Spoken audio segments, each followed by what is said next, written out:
Here is a recent tale of calling two different elected representatives. So at the federal level, the first one, we'll start with Nancy and her potty mafia. So, when she was taking office, the very first thing she felt she needed to do was govern the bathroom use, because of there was a trans woman who was also elected at the same time, and apparently Nancy hates trans people, whatever. Okay, so I called Nancy because I had an opinion about this, because I think it's hateful. So I called her, and I assumed I'd get her voicemail, because I would imagine that she was reaping what she sowed, which is a lot of hate mail and calls.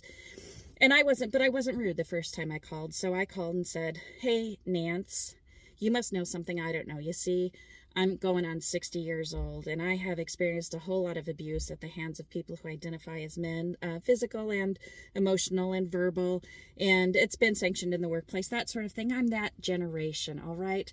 But you must know something I don't know, because never once, ever have I been assaulted in a bathroom.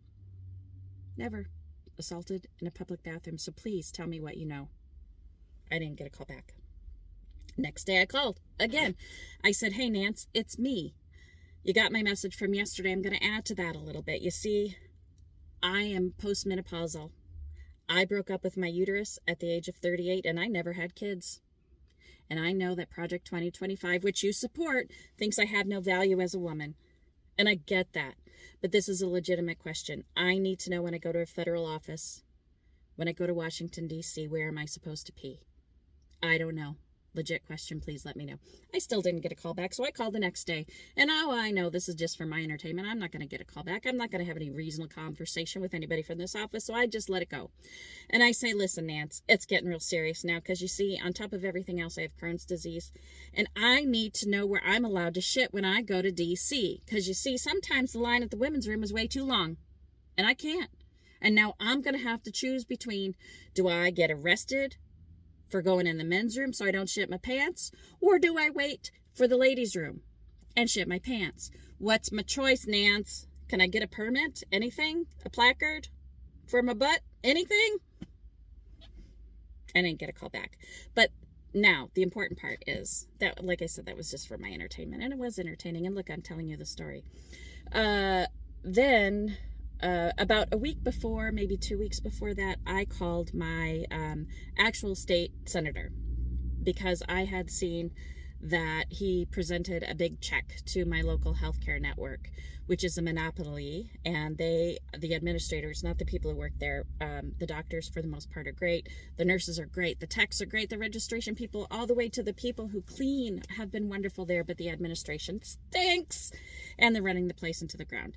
Anyway, so I called my state senator, and I said, I saw that you gave a check to this healthcare network, but I want you to know my experience there, because I know it was COVID reimbursement, and that's probably legit, because COVID really stunk for everybody, and I didn't live here then, so I don't know how they did, but I want you to know what's going on now, so that the other nice things that you said about them in the article might not be as they seem.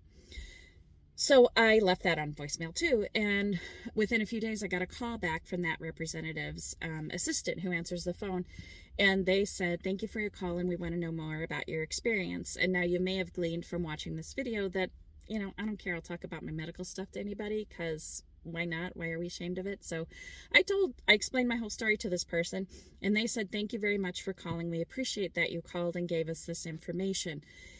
I will give this information to the senator, and I will put it in the file for this particular medical group, because it's only when constituents call, constituents are voters, if you don't know what that word is, it's only when the voters call and tell us that we know something's gone wrong." So this is my story of saying, call your representative, call him, just call him. It doesn't matter what you say to him. You don't have to be fancy. Just call him. It's important. All right. Thanks for listening. And I still need to know what line I'm supposed to go to in D.C. I still don't know where I'm supposed to pee.